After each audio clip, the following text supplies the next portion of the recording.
Hello, it's been a little while. I took a little break to revisit my portfolio and update it with past work that I've done.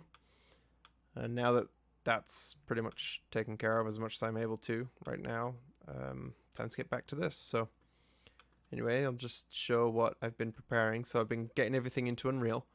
First thing I did was I revisited these panels. I wanted to put these panels in Unreal.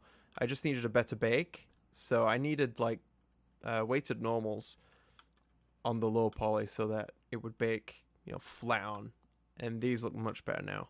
I changed my UVs a lot too. My original UVs looked kind of like this, so I made it all into the same island and I just kind of squished these things in. It didn't give the best results, but so I redid them again.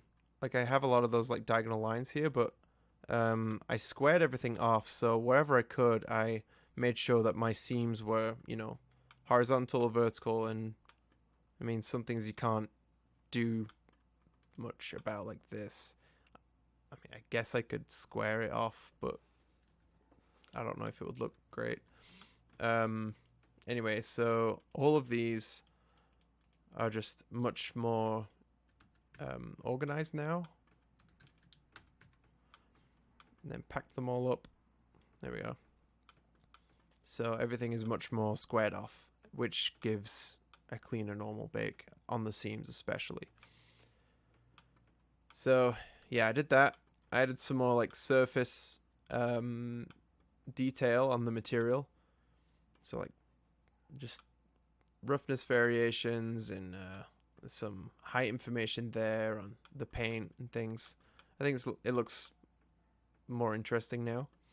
Might not be the best, but it's better than what it was in my opinion. So that was done, and then we have this. Fun thing I figured out was drivers. So if I lift this up and down, these open and close. So that's cool. This was fun to figure out. I had someone on a call while I was, just streaming. I stream on a Blender server or a couple servers while I'm working, and I asked someone if they knew how drivers worked, so they taught me how. So I've locked it as well. I've got some constraints on, so it just works like a lever. Which one is it now? I've been living in the US for too long. I don't know. I didn't want to make a tutorial about drivers, but to make a driver real quick, all you have to do is just take an object, and depending on like if you just want it to move up and down or in the Y, I'm just going to do up and down.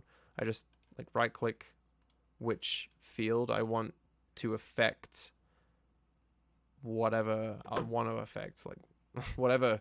I'm going to choose the field I want to control the affected object. So I just right click on this and do copy as new driver, and then on another object. So I'll just grab monkey head, I guess, right here. If I want it to go like back and forth, if I move this left and right, then all I have to do is let's see. So right click and do paste driver here. And right now it's at 0, but because it's copying right now, it's copying my my Z value perfectly. So if I move this up, it'll come back, or move it down, I guess. So that's all I really did. And then I just constrained it. Like I flipped this one, so this one moves, the way I want it to. Z0, X0, now plus, 3.75, and this is at 3.752. But I had to minus this one, so I just right clicked here and did edit driver, and then in this expression, location is just default, and then I just did times -1. So whatever my value is, just invert it so it's a negative value. So this will just be negative whatever this is. So anyway, that's a fun little thing, but completely unimportant. So, oops, I think I just got rid of that. Let me hide these and let me show you what I did here. So I made a tiling version of this material as well,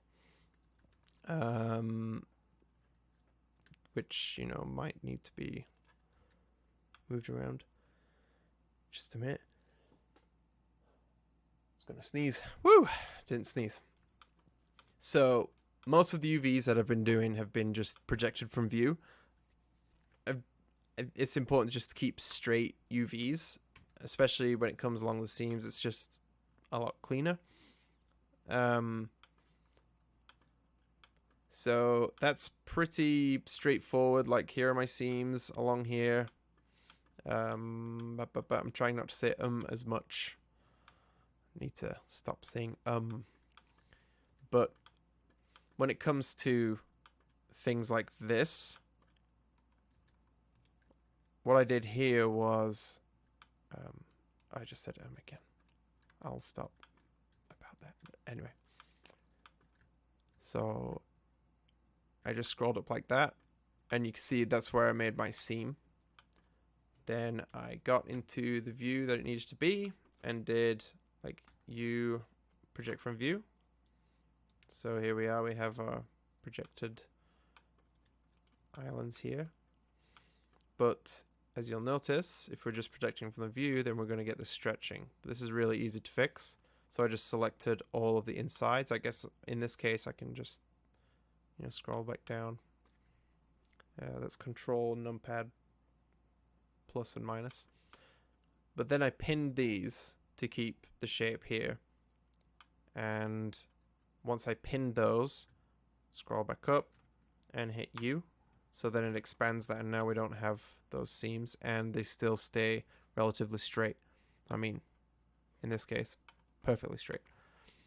And you can't really tell. I mean, you get close enough, you can tell there's a seam here, but far away, because of the normals changing right there, like the weighted normals there, it doesn't look bad.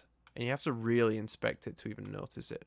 So counting it as valid. I'm pretty sure this is probably a similar workflow that they did in the actual game that I've been, Battlefront 2 that I've been studying. Works for me. Oh, and when it comes to this, it's hard to find, like, right view. Like, which view do you project from?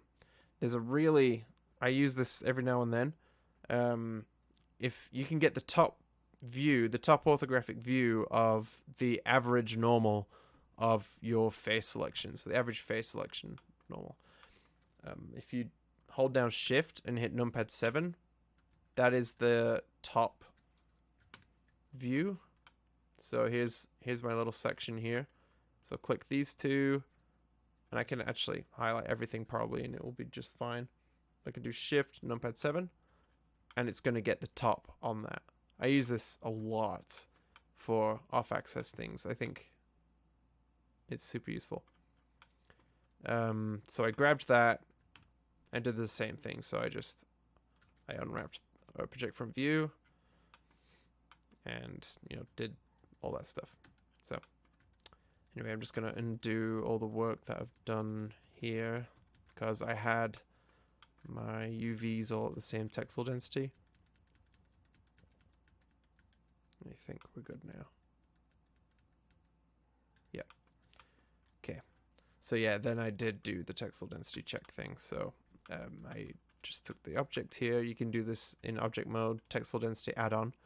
You have to download. It's free, I think.